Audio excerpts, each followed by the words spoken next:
এই চ্যানেলটি শুধুমাত্র মনোরঞ্জনের জন্য বানানো হয়েছে।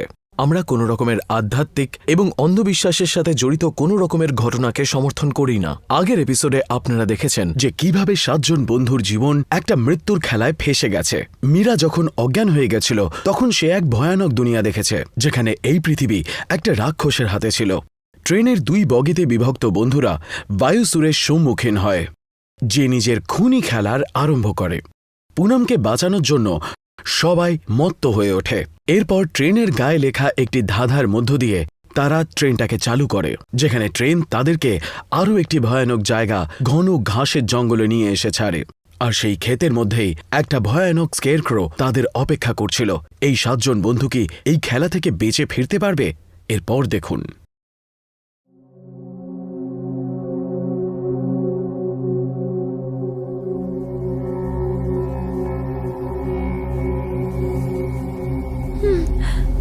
কি হয়েছে? আমার কিছু অনুভব হচ্ছে আবার। নীরজ, তোর বাবাকে খোঁজা আমাদের উপর ভারী পড়ছে। I am sorry, very very sorry. যদি এসব আমার হাতে থাকতো তাহলে আমি তোমাদের সবাইকে আবার ফেরত পাঠিয়ে দিতাম। আমি তো শুধু আমার বাবাকে বাঁচাতে চাই। উনি ছাড়া আমার এই দুনিয়াতে আর কেউ নেই। এ তো গ্রহণ হচ্ছে। গ্রহণ লাগা কিন্তু ভালো কথা নয়। এখানে কখনো রাত, কখনো সন্ধ্যা, আর কখনো দিন, আর গ্রহণ তো যখন তখন চলে আসছে। ওই দেখো, ওখানে একটা বাড়ি রয়েছে। আমার মনে হয় আমাদের ওখানে যাওয়া উচিত। ওই ঘর তো একটু ভয়ঙ্কর দেখাচ্ছে। পুনম, আমরা সবাই একসাথেই আছি। চলো ওই বাড়িতে যাওয়া যাক আর এখান থেকে বাইরে বেরোনোর প্ল্যান বানাই। হ্যাঁ, হয়তো ওখানে খাওয়ার জন্য কিছু পেয়ে যাব। তুই এখনো খাবার কথাই ভাবছিস? আমি যখন ভয় বা এরকম সিচুয়েশনে পৌঁছই আমার খুব খিদে পেয়ে যায়। আরে এই ফোনটা কেন চালু হচ্ছে না? একবার যদি আমার এই মোবাইলটা চালু হয়ে যায় তাহলে আরামসে এখান থেকে বেরিয়ে পড়তে পারবো। আমার মনে হয় না কাউকে ফোন করে এখানে ডাকা যাবে বলে। আমার ফোনে সোনার সিস্টেম লাগানো আছে, যেখানে আমি একবারেই 100 কিলোমিটার দূর পর্যন্ত ম্যাপ ট্রেস করতে পারবো। আর একবার যদি সেটা করে নিই তাহলে আমরা এখানে আরামসে বেরিয়ে যেতে পারবো। ঠিক আছে, এখন ভেতরে যাওয়া যাক। এখানে কত অন্ধকার। এখানে কোনো লাইট টাইট নেই। ওই ভয়ঙ্কর মহিলার চিৎকার আমার কানে এখনো বাজছে। আমার হাত পা দুটোই কাঁপছে। এখান থেকে বাইরে বেরোনোর কোনো তো রাস্তা থাকবে, শুধু আমাদের সেটা খুঁজতে হবে। প্রিয়া, তুমি কিছু তো বলছিলে, কোনো গল্পর মতন।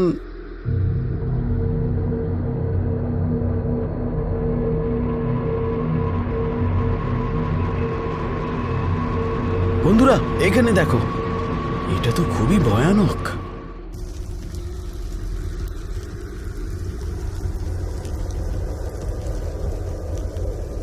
সবাই মন দিয়ে শোন, যেটা আমি বলতে চলেছি। এই গল্পটা আমার বাবা বলেছিলেন যখন উনি অন্য পৃথিবীতে থাকার জ্ঞান দিচ্ছিলেন। অন্য দুনিয়া মানে? এরম একটা দুনিয়া যেটা আমাদের দুনিয়া থেকে আলাদা। ওই দুনিয়ার সময়, আকার আর আমাদের রোজকার জীবনের থেকে আলাদা। ওই দুনিয়াটা চালানোর জন্য অনেক ঊর্জার প্রয়োজন হয়। ও সেই শক্তিটা আমাদের দুনিয়া থেকে পায়? আর আর বল প্রিয়া। আর ওর অর্ধেক ঊর্জা শয়তানের থেকে পায়, যে কিনা কখনো মানুষ ছিল। ওই শয়তান ওই ঊর্জাকে এক জায়গায় জমা করে ওর বানানো দুনিয়াতে রেখে দেয়। তো তুমি বলতে চাইছো যে আমরা কোনো শয়তানের দুনিয়াতে আটকে গেছি? হ্যাঁ। আর এই দুনিয়াটা আমাদের দুনিয়ার সাথে জুড়ে রয়েছে? হ্যাঁ, আমাদের শুধু এই রাস্তাটা খুঁজতে হবে, বা সেই ঊর্জার স্রোত যেটা এই বায়ুসুর আর ওর এই দুনিয়াকে টক্কর দিচ্ছে। আমার বিশ্বাস ছিল এই বাচ্চাগুলো সাধারণ বাচ্চাদের মতো নয়। বায়ুসুর, নিজের পা সামলে রাখো। কোথাও এই বাচ্চাগুলো সাপ হয়ে তোমাকে ছোবল না মারে। আজ্ঞে মালিক, আমি খেয়াল রাখবো। এখন খেলা তো সবে শুরু হয়েছে। এরা এখান থেকে বেরোতে পারবে না কোনোভাবে। আপনি আপনার যজ্ঞ শুরু করুন। আমি এদেরকে সময় মতো নিয়ে আসব। এটা আমার খেলা। এরা এখান থেকে কোনোভাবে বেরোতে পারবে না। একটুও যদি ভুল হয় তাহলে তুমি অনন্তকাল পর্যন্ত এর ফল ভুগতে থাকবে। আমার রাগের আগুনে জ্বলতে থাকবে। আজ্ঞে মালিক, ওই বায়ুসুরের কোনো গল্প আছে? বাবা বলেছিলেন অনেক বছর আগে বায়ুসুর একজন মানুষ ছিল। ওর নাম ছিল বিরাজ। ও নিজের বউ সতীর সাথে থাকত। খাবার জন্য খাবার নেই, পরার জন্য কাপড় ছিল না। কিছু না হওয়ার কারণে ও রাজার পরিবারের মেয়েদের মারতে শুরু করে। ও ওদের গলা কেটে ওদের গয়না চুরি করে নিত। একদিন যখন বিরাজ রাজ পরিবারের একজন মহিলাকে মারে আর দেখে যে ওর হাতে একটা রুবিক কিউব আছে, ও বাড়ি গিয়ে সারা রাত ওই রুবিক কিউবের সাথে খেলে।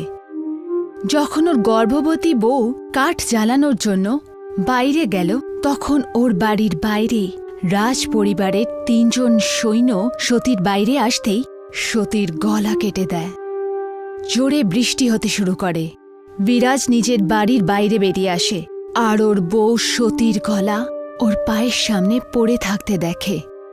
সিপাহী হামলা করতেই যাচ্ছিল, তখনই বিরাজ নিজের তলোয়ার দিয়ে 3 জন সিপাহীর গলা কেটে দিল। ও নিজের বউকে খুব ভালোবাসত। ও নিজের বউয়ের গলা শরীরের সাথে সেলাই করতে থাকে, এই ভেবে যে ওর বউ জেগে উঠবে।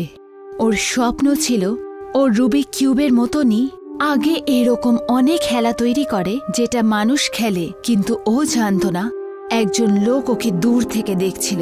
ওই লোক ওর সামনে এলো আর বলল, যে মৃত্যুকে ছুঁয়ে ফেলে সে জীবনকে অনুভব করতে পারবে না। যে একবার চলে গেল সে আর ফিরে আসতে পারবে না। এই রীতিটা কতটা ভুল, আফসোসে পরিপূর্ণ। আমি এই রীতিটাকে ভেঙে ফেলব। যখন অন্ধকারের এই দুনিয়াটা এক হয়ে যাবে, তখন সব আত্মারা একসাথে মিলিত হবে। আরও একবার যারা হারিয়ে গেছে তারা মিলিত হবে। চলে যাওয়ার লোক আবার ফিরে চলে আসবে। মৃত্যুর এই সত্যকে জীবনের মিথ্যেটা খেয়ে ফেলবে। তোমার বউও ফিরে চলে আসবে, শুধু আমাকে সঙ্গ দাও। এরপর বিরাজ নিজেকে ওই লোকের কাছে সমর্পণ করে দেয়, যে পরে গিয়ে শয়তানে বদলে যায়। এ তো ফেরি টেলের মতন গল্প। আমি এতদিন শুনেছিলাম বটে, কিন্তু এখন বিশ্বাস হয়ে গেল যে গল্পটা সত্যি।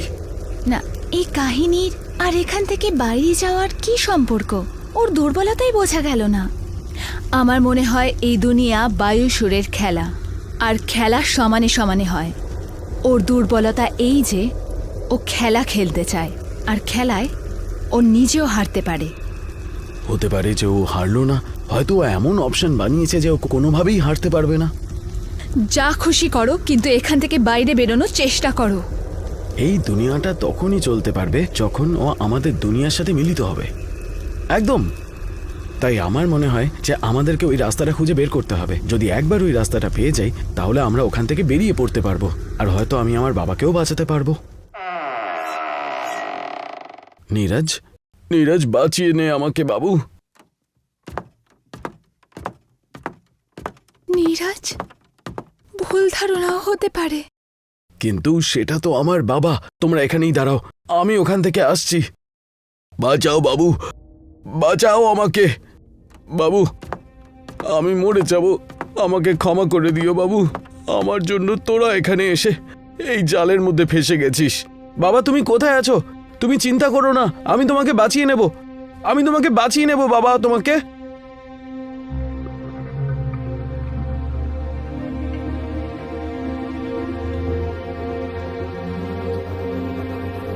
কেমন আছো বাচ্চারা?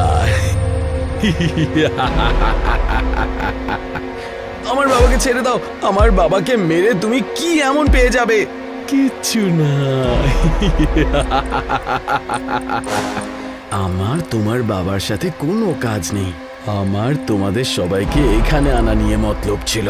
আমি তো শুধু তোমার বন্ধুদের ব্যবহার করেছি তোমার বাবাকে ধরার জন্য। ছেড়ে দাও আমার বাবাকে। আমার বাবা তোমাদের কি এমন ক্ষতি করেছে? কোনো ক্ষতি করেনি, কিন্তু মরতে তো হবেই। না, ছেড়ে দাও ওনাকে, ছেড়ে দাও। না বাবা, না, প্লিজ প্লিজ, না প্লিজ প্লিজ। দেখো বাবু, I am proud of you. এই শয়তান দৈত্যকে হারিয়ে দেবে। এর শক্তি, এর রুবি। না বাবা, না। বাবা, বাবা, বাবা।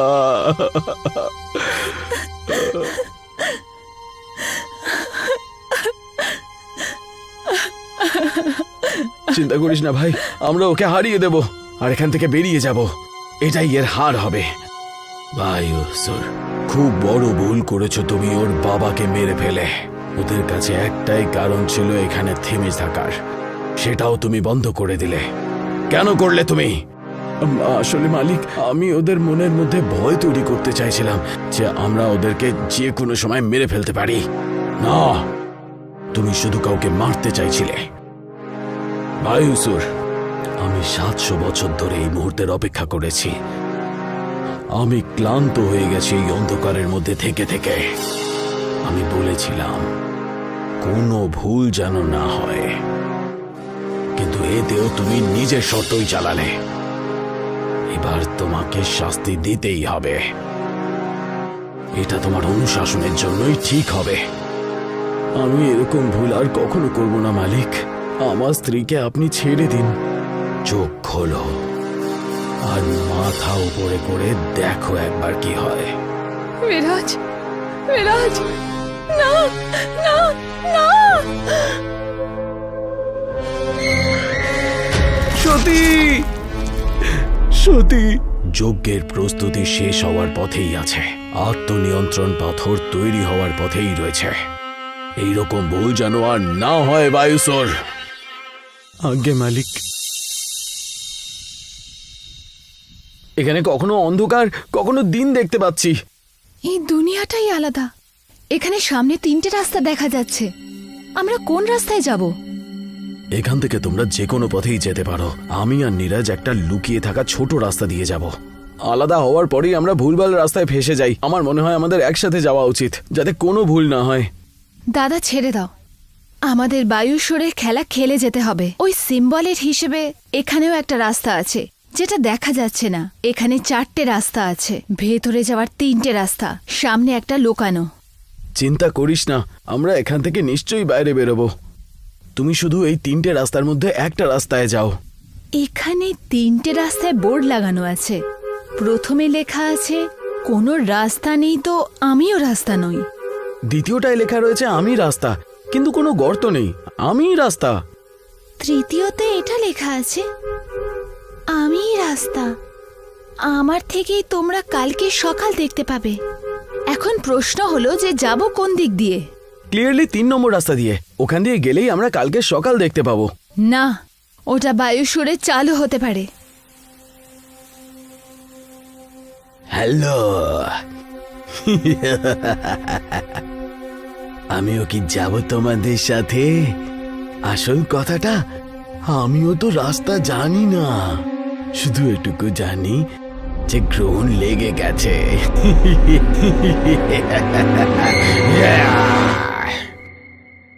পরের এপিসোডে দেখুন যে বায়ুসুরের এই ভয়ানক খেলা আরো কত ভয়ানক হয়ে উঠছে। নীরাজ আর আরব একটা পুরনো বাড়ির কাছে পৌঁছচ্ছে, যা এই ভৌতিক দুনিয়ার একটা রহস্য লুকিয়ে রেখেছে। সেখানেই অন্য বন্ধুরা সম্মুখীন হয় একটা ভয়ানক স্ক্রেয়ারক্রোর সাথে আর একটা রহস্যময় ছোট্ট মেয়ের সাথে। প্রত্যেক মুহূর্তে যেই ভয়ানক খেলা আর এই বাধা রয়েছে সেগুলো নিয়ে ওরা এগিয়ে যেতে থাকে। ওরা কি এই ভৌতিক দুনিয়া থেকে বেরোনোর রাস্তা খুঁজে পাবে, নাকি বায়ুসুরের এই খেলা থেকে ওরা কোনোভাবে নিজেদের বাঁচাতে পারবে? 7 স্যাক্রিফাইস।